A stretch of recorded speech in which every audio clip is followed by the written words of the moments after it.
Hello les amis, suite aux multiples questions que je récite, je me suis dit c'est important que nous puissions répondre à cette formation. C'est par rapport à la demande de mes très chers confrères, mes très chers abonnés. Alors ça c'est le même projet qu'on avait vu je crois hier, on avait travaillé sur ce même projet. Nous allons répondre rapidement à ces multiples questions, comme ça nous allons passer à autre chose. Donc, ce que nous allons voir tout à l'heure, nous allons voir ensemble comment faire les dimensionnements d'une semelle de fondation, mais de A à Z. Donc, c'est-à-dire que là, vous avez les projets, tel que ça a été modélisé, chargé ainsi que combiné. Maintenant, je vais vous montrer comment est-ce que vous serez à mesure de dimensionner correctement la semelle de fondation, donc de A à Z.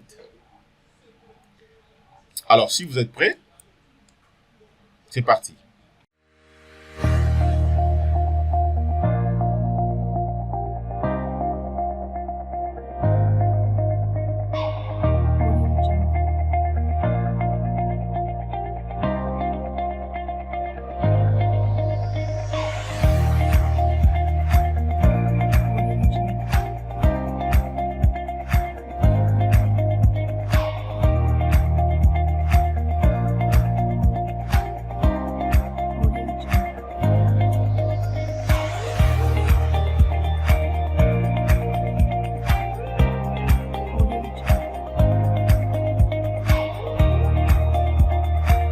Salut les amis, salut très chers confrères, salut très chers abonnés. Bienvenue sur notre chaîne YouTube, Jinkoga Tutoriel, une chaîne de référence pour une solution fiable à tous vos problèmes liés dans le domaine du génie civil. Alors le dimensionnement, c'est une arme très très forte pour les ingénieurs de bâtiments et travaux publics. Un ingénieur qui ne maîtrise pas les dimensionnements, en fait, c'est lui-là qui a énormément de soucis. Ce n'est pas du tout intéressant pour un ingénieur de ne pas maîtriser les dimensionnements. Donc, formez-vous. Il y a plusieurs formations que Jinkoga Tutoriel met à votre disposition. Et donc, si par contre que vous voulez apprendre très bien comment dimensionner sur plusieurs logiciels, notamment Robot Structural Analysis, Revit Structure, Acobri, Tekla et tant d'autres logiciels également, alors contactez-nous inbox. Nous allons vous aider de suivre une très très bonne formation et puis vous allez maîtriser tout ce que nous sommes en train de poster du jour au lendemain sur notre chaîne YouTube. Voilà, comme je l'ai dit dans mon introduction, ce que nous allons voir tout à l'heure, nous allons voir dans le dimensionnement d'une semelle de fondation de A à Z. Alors, ce qu'il faut savoir, premièrement, une fois que vous avez modélisé la structure telle que configurée ici, vous avez les éléments porteurs, notamment les colonnes, vous avez les poutres, vous avez les dalles, vous avez également la longrine et tout ce qui va avec. Alors, l'ingénieur est censé, premièrement, de faire ce qu'on appelle les chargements. C'est-à-dire, avant ça, d'abord, donc, avant de modéliser voire même, vous prédimensionnez d'abord vos éléments porteurs et après avoir prédimensionné, vous venez maintenant modéliser. La modélisation, vous le savez très bien comment le faire. Alors, vous allez tout simplement utiliser soit les lignes de contraction, soit vous prenez les lignes de contraction arbitraires, ou soit les coordonnées cartésiennes, voire même cylindriques. Ça dépend de la complexité des bâtiments. Et après cela, maintenant, l'ingénieur est censé donc décharger la structure. Alors, pourquoi l'ingénieur est censé décharger la structure? Justement, de manière à ce que vous puissiez enfin faire ce qu'on appelle la descente des charges. Donc, la répartition des charges doit être normale et tout en respectant beaucoup plus les principes de dimensionnement. Alors, une fois que la structure sera donc chargée, ok, pour voir les chargements, donc c'est tout ce que vous voyez ici. Là, c'est justement la simulation. Ok, vous avez dans la simulation, vous avez plusieurs types de charges qu'on avait déjà définis. Ok. Alors, une fois que l'ingénieur a chargé la structure, là maintenant, vous allez faire ce qu'on appelle tout simplement donc la combinaison. Alors, déjà dans le robot ici, il y a plusieurs types de combinaisons, mais c'est que généralement, ce qu'on avait utilisé dans ces projets, on avait appliqué tout simplement des types de combinaisons. Premièrement, on avait fait ce qu'on appelle la combinaison automatique. Ok, donc c'est une combinaison qui nous permet justement de définir premièrement la norme. De définir la norme à laquelle vous allez utiliser pour dimensionner donc la structure. Et aussi, ça dépend si par contre que le bâtiment que vous voulez dimensionner, c'est un bâtiment qui sera donc érigé dans un milieu où il y a des tremblements de terre, par exemple à Goma, où il y a assez de problèmes liés beaucoup plus au sol. Alors là, vous êtes obligé aussi de considérer donc les effets sismiques. Donc, vous pouvez faire la combinaison aussi qu'on appelle la combinaison ACC, c'est-à-dire que c'est une combinaison qui tient en compte de tous ces paramètres. OK? Mais à ce qui nous concerne ici, on avait fait premièrement la combinaison automatique et après maintenant, vous faites aussi ce qu'on appelle la combinaison manuelle. La combinaison manuelle, en fait, c'est quoi? C'est une combinaison qui va vous aider de définir, voilà, donc l'état limite ultime et l'état limite de service, c'est-à-dire le lit et les laisses. OK? Donc, bien entendu, par rapport à ces coefficients, puisque vous les savez très bien, quand on parle de l'ELI, on voit déjà donc le coefficient 1.35 et de la charge permanente, et on voit le coefficient 1.5 de la charge d'exploitation. Mais tandis que quand on parle de l'LS, là on voit que G et Q, puisque les coefficients là, ce n'est que 1. OK? Alors, aussitôt terminé maintenant à faire la combinaison, ce qu'on avait fait également ici, c'est quoi? Nous avons donc appliqué donc l'effet du vent par la méthode, bien sûr, de simulation du vent. C'est ce qu'on avait utilisé, la simulation du vent. Mais il est à noter que la simulation du vent que nous avions utilisée ici, alors les éléments qu'on avait donc exposés au vent, c'était beaucoup plus les colonnes. OK? C'était beaucoup plus les colonnes, puisque je vous avais dit qu'il y a plusieurs méthodes d'appliquer, de faire la simulation du vent. Mais généralement, c'est qu'on utilise beaucoup plus. On expose généralement soit les bardages, OK? Et puis, on peut exposer aussi les colonnes. Alors, nous, on avait exposé les colonnes. Pourquoi? Puisque, étant donné qu'on voulait beaucoup plus comprendre comment est-ce que nos colonnes vont se comporter compte tenu de cette simulation, la preuve en est que quand je prends une simulation, par exemple, suivant cette direction, vous voyez très bien comment est-ce que les couleurs des colonnes changent. OK? Regardez, par exemple, ici, ça va tout simplement à partir de la longue ligne jusqu'au-delà. Mais de l'autre côté, c'est normal. Pourquoi? Puisque ici, nous sommes dans le sous-sol. Dans le sous-sol, on ne peut pas appliquer donc le fait du vent. Mais plutôt là, on peut appliquer. Donc, si par contre, on avait vraiment un sous-sol de grande importance, peut-être moins 3, moins 2, moins 4, moins 1, donc ça dépend. Je pouvais également appliquer ce qu'on appelle donc la poussée de terre. OK? Alors, si par contre également le bâtiment est érigé et dans un sol inondable, je suppose que non, peut-être au bord et d'un fleuve ou je ne sais pas, lac, ça dépend. Et là, je pouvais également considérer, voire même le fait, ce qu'on appelle donc la pression hydrostatique. OK? Donc, c'est ça, c'est comme ça qu'il faut analyser en fait l'ouvrage. Alors, une fois qu'on avait fini de faire la combinaison, alors là maintenant, je suis obligé que de lancer les calculs. Étant donné que j'ai déjà lancé les calculs, eh bien, je peux maintenant vérifier d'abord les éléments de réduction, afin de dimensionner maintenant cette semelle de fondation de A à Z. Maintenant, ce que je suis obligé de faire, c'est quoi? Je vais maintenant prendre directement la combinaison l'ELI, c'est-à-dire l'état limite ultime. Je prends ça, OK, pour voir directement dans la vraie valeur et max de l'effort normal, après avoir combiné toutes les charges. Alors là, maintenant, je suis obligé de faire quoi? Je viens là. Attendez, je vais cacher d'abord le schéma des charges. Je viens là, je prends résultat.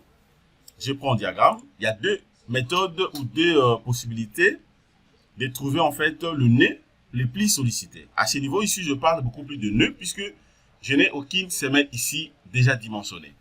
OK? Alors, je vais chercher d'abord le nœud le plus sollicité. Alors, je sais très bien que je suis obligé de voir l'effort normal. L'effort normal, ce n'est que le Fx. Je prends l'effort normal. Je m'en vais jusqu'à la fin là. Paramètres, description. OK, différencier, tout est déjà coché. Je vais appliquer. Voilà, dès que j'applique, regardez maintenant à quoi ça ressemble. Ça me donne toutes les valeurs. Mais si je vais faire simple, je vais avoir que la valeur min et max. Je peux prendre extrême globaux qui va me donner la possibilité d'avoir que deux valeurs. Voilà, donc je vois déjà le max est là. OK, c'est bien visible. Et le min aussi est là. Bon, qu'à cela détienne, je peux prendre même toutes. Ça, c'est la première méthode, enfin, de ressortir le nœud qui reçoit une forte sollicitation. La deuxième méthode, maintenant, c'est quoi? je peux également utiliser la méthode des tableaux, communément appelée la méthode effort. Donc, je viens là, je prends résultat, et puis je vais prendre effort. On met effort, je vais patienter également, je vais voir à quoi ça ressemble. Voilà, une fois que j'ai pris effort, là j'ai toutes les valeurs. Mais moi je vais voir que deux valeurs min et max. Donc je prends extrême globaux. À partir d'ici, je comprends très bien que c'est la même valeur. Donc la valeur max ici, ça fait 867,33 kN. Barre, c'est la barre numéro 419.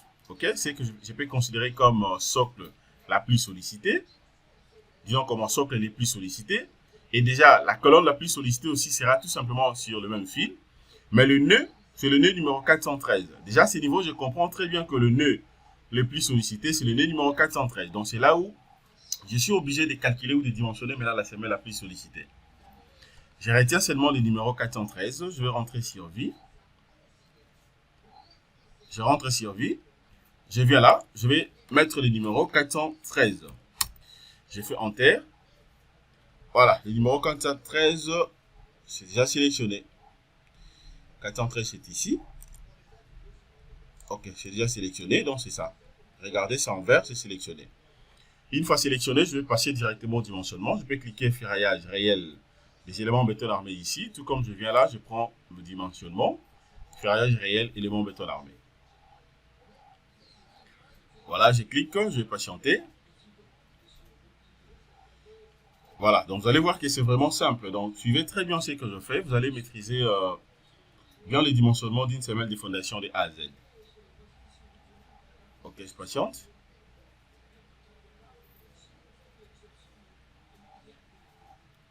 Voilà. Maintenant, je prends Eli. Je clique sur OK. Voilà. Vous allez voir ici qu'il n'y a rien qui sort ici. Je vais maintenant chercher en fait la semelle en question. Le nœud numéro 413. Je clique d'abord ici sur niveau. Voilà. Le nœud est là. OK. Je double-clique là-dessus. Voilà. Maintenant, à ce niveau, je peux paramétrer afin de dimensionner. Déjà, à ce qui concerne la partie générale ici, cette option me permet en fait d'insérer déjà les données, les dimensions prédimensionnées de la semelle et aussi de fixer est-ce que je suis en train de dimensionner une semelle excentrée ou bien ma semelle n'est pas excentrée. Déjà, ce qui concerne l'excentrement, je dis que la semelle n'est pas excentrée puisqu'il n'y a même pas présente de longueur de redressement ici. Donc, ma semelle, elle est normale. Donc, là, c'est bon. Maintenant, par rapport aux dimensions également, je vais refuser de fixer. Je vais que la structure, donc robot structural analysis, puisse prédimensionner pour moi. Les prédimensionnements ici sera fonction de la descente des charges. Donc, une fois que je lance les calculs, et la descente des charges qui va engendrer ces bâtiments, c'est ce qui fera de manière à ce que je puisse avoir les dimensions prédimensionnées ici. OK? C'est à moi maintenant de confirmer ça. Une fois que je me dis, bon, avec ça, ça va aller, je peux confirmer ça pour que le dimensionnement soit maintenant réel. Donc, étant donné que je refuse de porter des modifications, je vais cliquer sur fil. Voilà, dans le type de fil ici, je vais utiliser sous-poteau ou voile, c'est bon. Voilà, optimisation, la géométrie de la semelle, je prends homothétique. Voilà, reprise dimensionnelle, reprise du moment par la longueur de redressement. Bon, je laisse ici. Ça ne vaut pas la peine de fixer les pourcentages aussi longtemps que je ne suis pas en train de dimensionner une semelle excentrée. Mais si par contre, j'ai dimensionné une semelle excentrée où je sais très bien que il y aura donc, il y a la longrine et excentrée plutôt, disons comment la longrine de redressement qui va se reposer sur cette semelle. Donc là, je pouvais fixer, voire même les pourcentages suivant bien sûr les directions, telles que repris ici. Ok, je crois que je vous ai déjà montré ça dans plusieurs vidéos. Allez-y voir sur la chaîne YouTube. C'est bon, je clique sur OK. Voilà. Et après, maintenant, je vais faire quoi? Je vais cliquer sur option de calcul. Voilà. Donc, premièrement, d'abord, je commence avec le paramètre de l'étage. Paramètre de l'étage ici, ce n'est que pour définir la zone de fissuration et du milieu également. Je prends P prédiciable et non agressif. C'est bon. Je vais laisser comme ça. Voilà. Et après, maintenant, je vais prendre option de calcul. L'enrobage ici, je laisse ça comme ça, c'est bon déjà pour moi. C'est-à-dire, par rapport à la nappe, ça va faire dans 5 cm. De l'autre côté, 3. C'est génial pour moi, c'est bon. Le coefficient de sécurité également, je peux laisser comme ça. Je modifie pas. Je prends béton. Béton 25. Poids volumique, je vais confirmer 2500. Diamètre du granulats, bon, je prends 14. Acier longitudinal, je prends haute adhérence 400. Je vais enlever barre des 6, 10, 8, 10, 12. Bon, je laisse à partir des barres de 14. Bon, je peux refuser même le 20, hein, puisque c'est un bâtiment R+4, je me dis, je vais travailler avec 14 et 16. Bon, tout comme je peux laisser comme ça, mais le diamètre minimal que moi je vais considérer, ça sera barre de 14. Donc, il va commencer avec ça. Et puis, si ça tient pas, ou bien je vois qu'il y a beaucoup des armatures, c'est là où je peux modifier. Là, je prends toujours haute adhérence 400. Ici, je vais prendre barre de 6 et barre de 8. Maintenant, armature additionnelle, ici, je prends haute adhérence 400 également. Je vais prendre les mêmes sections que l'acier longitudinal. Donc, je commence à partir des barres de 14 jusqu'au-delà. Je clique sur OK. Voilà, option de disposition de ferraillage maintenant. Vous avez donc mode de ferraillage ici, je laisse comme ça tel que représenté. Première déjà c'est bon, c'est-à-dire les armatures seront placées d'une manière uniforme, hein, donc ça sera vraiment uniforme, bien présenté, ok, de bout en bout. Mais il y a plusieurs méthodes ici, il y en a trois. Je peux choisir par exemple ça. Si je choisis ça, c'est-à-dire que les armatures seront placées d'une manière chevauchée. Ça sera placé d'une manière chevauchée. Donc ça dépend également. Dans d'autres types de projets, si par contre vous travaillez dans des zones un peu compliquées ou dans des zones où il y a énormément de montagnes, des collines, et que c'est un peu compliqué de placer, d'uniformiser en fait les armatures de bout en bout, c'est conseillé d'utiliser cette méthode en fait. Il y a possibilité de placer des armatures comme ça vu qu'il y a tellement de contraintes. OK? Et puis des trois également, c'est-à-dire que je peux également placer les armatures comme ça si et seulement si je suis dans une zone compliquée, ou également je veux que d'autres armatures soient donc beaucoup plus élancées par rapport à certains. Et donc ça dépend. Je crois que j'ai déjà fait des vidéos et là où j'ai bien expliqué tout ça. Si par contre vous voulez également avoir une information par rapport à ça, écrivez-moi dans les commentaires, comme ça je pourrais faire une formation réelle avec un projet vraiment réel. Comme ça vous allez comprendre comment et qu'est-ce que ça fonctionne. Et je pourrais dire plus là-dessus. Voilà, là maintenant je vais refuser ça. Je prends que ça, je veux que mes armatures soient uniformes. Option avancée ici. Alors sur cet onglet, vous avez la possibilité en fait de définir le nombre de lits que vous voulez obtenir. Ok, c'est-à-dire que si déjà je dimensionne pendant le dimensionnement de la semelle, je vais peut-être avoir des lits. Ok, donc je peux obliger le robot de mettre des lits pour moi. Vous voyez, donc ça dépend, comme j'aime beaucoup plus de dire. L'ingénieur est censé de maîtriser d'abord les calculs des structures à la main. C'est-à-dire qu'avant même d'utiliser le robot, vous pouvez également faire d'autres calculs, des petits calculs à la main, en titre de vérification. Alors, je peux dire que non, bon, par rapport au projet que moi je suis en train de dimensionner, je veux que le logiciel puisse me placer, en fait, me mettre des lits. Je viens là, je peux considérer oui. Ok, et puis ici, voilà, je confirme les modèles. Mais à ce qui me concerne ici, je prends automatique, comme ça, le logiciel pourra vérifier si cela vaut la peine et de placer ça pour moi. Clique sur OK. Voilà, là vous avez maintenant l'espacement. Bon, ici je vais uniformiser, je vais avoir que ce soit les armatures minimales et maximales, je vais avoir donc le même espacement partout, donc je vais envoyer de l'autre côté pour confirmer. Là je prends automatique, je sais très bien qu'il va choisir d'abord les armatures minimales, dans barre des 14. Je vais cliquer sur Fi. Voilà, vous avez trois méthodes, hein, dans trois modes de ferraillage. Soit vous prenez ça, deuxième ou troisième. Moi, je prends deuxième. C'est beaucoup plus facile pour moi et c'est bon. Voilà. De l'autre côté, ce n'est que pour uniformiser. Voilà donc l'espacement de barres, hein, de barres d'attente en fait. Ok, donc moi je me dis, à ce qui me concerne, je peux me dire que la hauteur 1, donc H1, je veux que ça soit inférieur. Je prends à 20 cm. OK? À 20 cm. C'est-à-dire 20 cm par rapport, bien sûr, l'espacement des cadres et par rapport aux barres d'attente. Voilà. De l'autre côté également, ça, je laisse nombre des barres ici. Je me dis, la hauteur, la profondeur ici, je vais aller jusqu'à 3 mètres. C'est vrai que ça va dépendre de la manière dont moi je vais travailler. Attendez, je vais faire un petit calcul ici. Voilà. Donc, si par contre, pendant que nous allons creuser et qu'on creuse déjà une profondeur de 2,80 m, on s'est dit que non, c'est génial pour nous, on peut poser nos semelles. Eh bien, ça ne sera pas donc une crime pour moi si je place ma semelle là-dessus. Ok? Voilà. Mais par rapport au dimensionnement, moi je prends donc jusqu'à 3 mètres. Puisque le projet que je suis en train de calculer ici, c'est un projet réel, hein, donc c'est un projet réel. Donc, ce que je fais, c'est quoi? Je peux prendre, donc, étant donné que l'espacement, je me suis dit, ça va prendre donc 20 cm. Si je prends, donc, en mètre, ça fera 3, oui. Ça fera donc 3. Je prends ça, moins 0,20.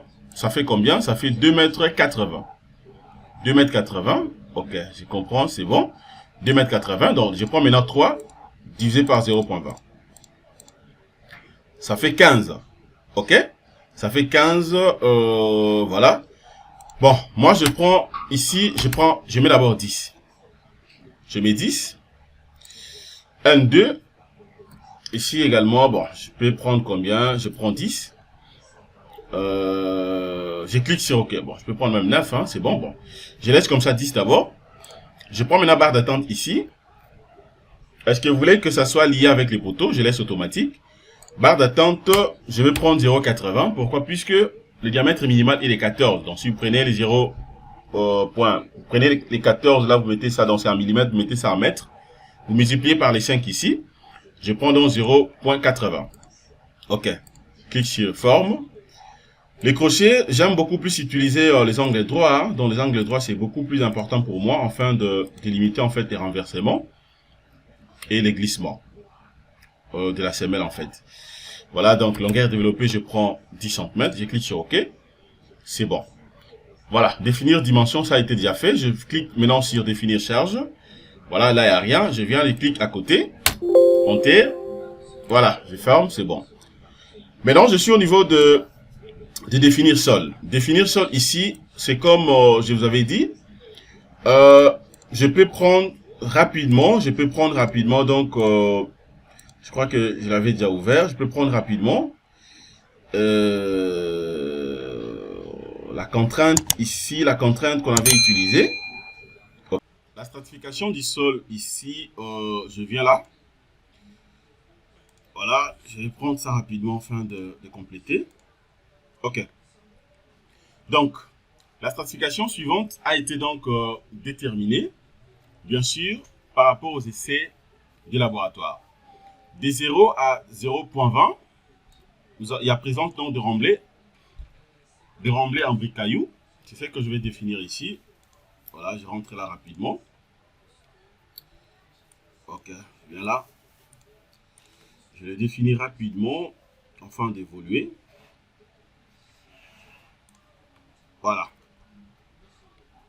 Remblai en briques cailloux.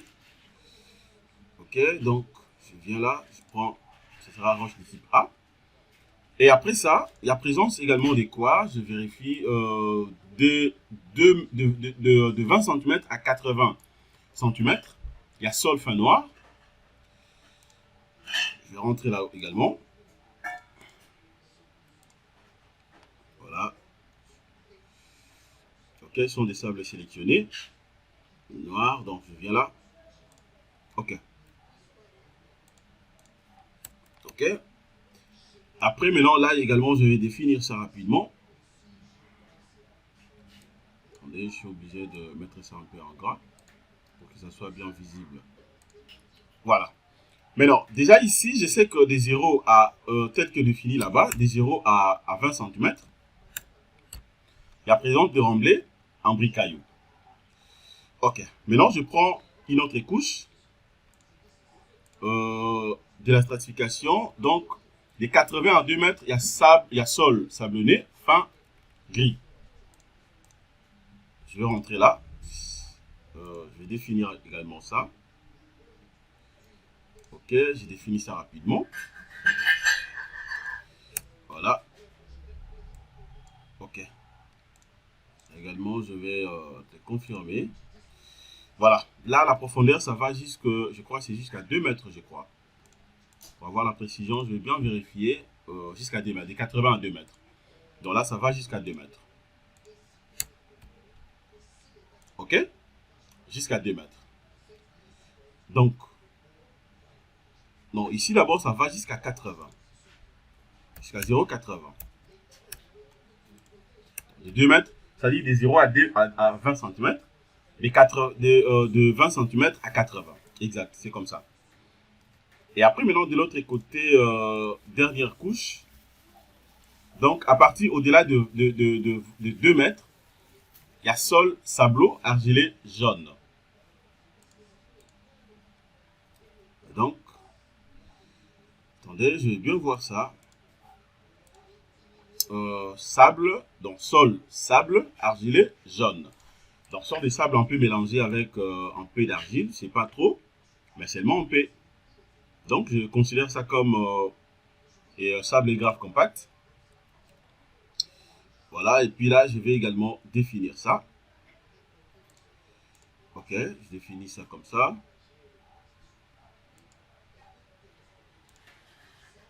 Voilà. Ok, je crois que là maintenant c'est bon. 80, là ça fait combien 80.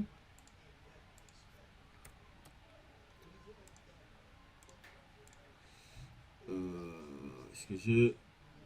Non, non, ça je devais enlever ça. Ça je devais enlever. Voilà, je devais enlever ça. Ici, je vais corriger quelques traits rapidement. Ok, donc il faut vraiment le faire très très bien.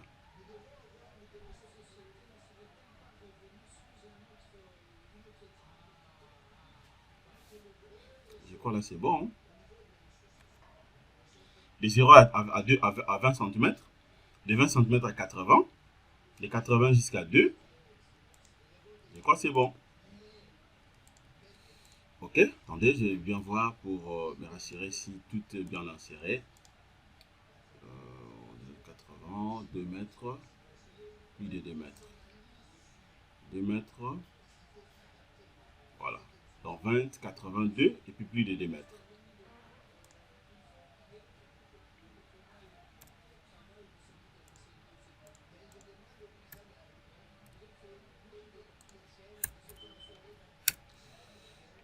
Ok, voilà, maintenant c'est bon. Alors, et après maintenant, il y a aussi un élément à maîtriser ou à savoir ici. C'est donc la nappe phréatique. Quelque part ici, vous allez voir qu'on nous avait dit la nappe phréatique a été trouvée justement à une profondeur de 1,50 m. Attendez, je peux vous montrer ça rapidement. La nappe phréatique a été trouvée à une profondeur de 1,50 m, donc nous sommes censés les considérer ça. Voilà, la nappe phréatique a été repérée au cours de cette campagne du mois de juin 2023 à 1,50 m de profondeur. Donc, déjà ici, je vais le définir ici, mais le NF ici, ça représente tout simplement le niveau du fond de fouille. Niveau du fond du fouille, je vais aller jusqu'à 3 mètres, tel que défini.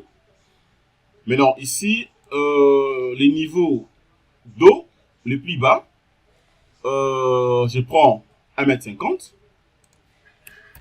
Et les plus hauts, c'est-à-dire que quand il y a la pluie, peut-être le plus élevé, c'est tout, donc c'est vraiment, c'est tout proche du seuil, hein, donc c'est vraiment tout proche du seuil. Je prends jusqu'à 1 mètre. Voilà, maintenant là vous avez donc la hauteur d'Italie, donc ça dépend, je peux définir tel que je vais, ça dépend beaucoup plus de différents types de terrains. Voilà, c'est bon, j'applique directement. Et puis je ferme. Je viens maintenant ici au niveau de l'option géotechnique. Voilà, les coefficients de sécurité ici, ça varie. Donc, je peux prendre un coefficient de 1, tout comme je peux majorer si je veux. Je peux prendre un coefficient de 1,25, tout comme de 1,50. Je laisse comme ça tel que configuré de 1. La contrainte ici, je vais travailler avec une contrainte, bien sûr, de laboratoire. Déjà ici, la profondeur, ça sera donc de 3. Ok, ça sera des 3. Je vais fermer, je mets 3. Voilà, la contrainte ici, la vraie contrainte, c'est telle que je vous avais montré comment calculer la contrainte. Donc, je prends une contrainte de 7 kg par centimètre carré. OK? Je clique sur OK.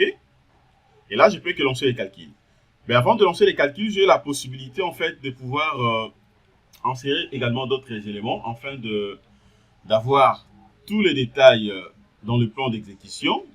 Pour le faire, je peux prendre paramètres du dessin, mais pour éviter que le dessin soit un peu pas bien vu, encombré, donc je préfère ne pas le faire. Je clique sur calculer et lance le calcul. Je vais voir maintenant à quoi ça ressemble. Voilà, je vais voir à quoi ça ressemble. C'est que j'aurai.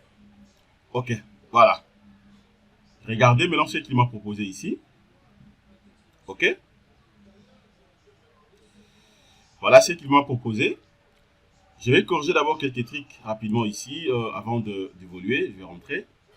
Ça sera donc disposition de ferraillage. Attente, non, au niveau de phi. Ça sera donc ici. Ici, je peux prendre combien? Attendez, si je prends 1,15. Et puis là, je prends ça. Bon, je vais laisser d'abord 5. Pour la ND. Non, ND 5 d'ailleurs, c'est trop. Je prends ND 3.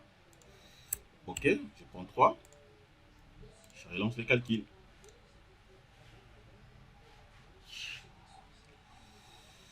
Attendez, maintenant, je vais voir.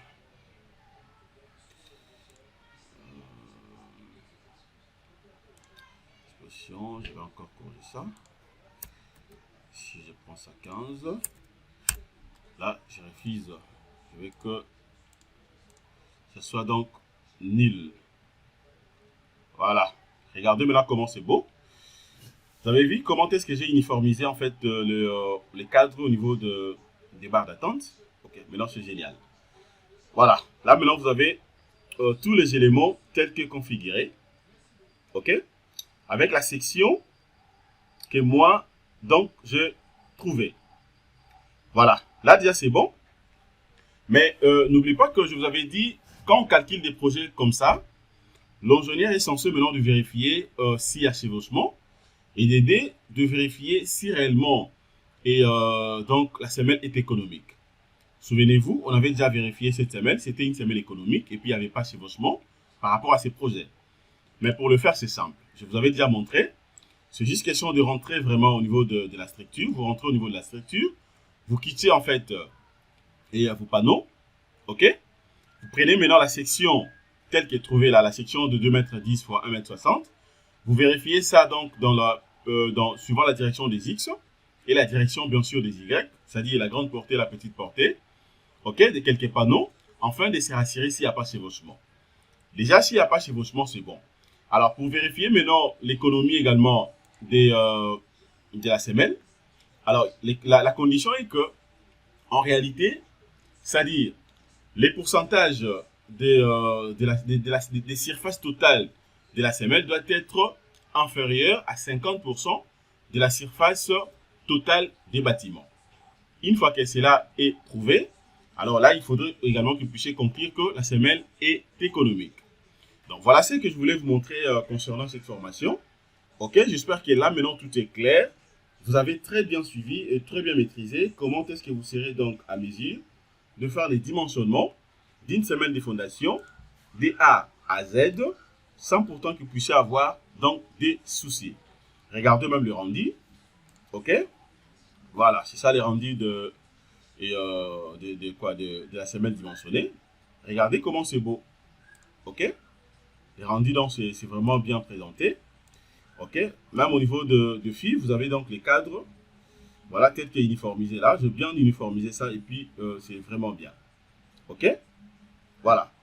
Alors, même si je vais voir aussi la note de calcul, c'est juste question de venir là. Je clique sur note de calcul. Et puis, vous pouvez défiler comme vous voulez. Défiler la note de calcul comme vous voulez. Jusqu'à la fin, vous allez bien voir qu'il n'y a même pas une mention en rouge. C'est pour dire que tout a été bien fait. Ok, vous allez trouver dans la contrainte aussi calculée par rapport à tout ce qu'on a eu à faire. Donc, voilà ce que je voulais vous montrer concernant cette formation, les amis. Abonnez-vous massivement sur notre chaîne YouTube, les séries de formations continues.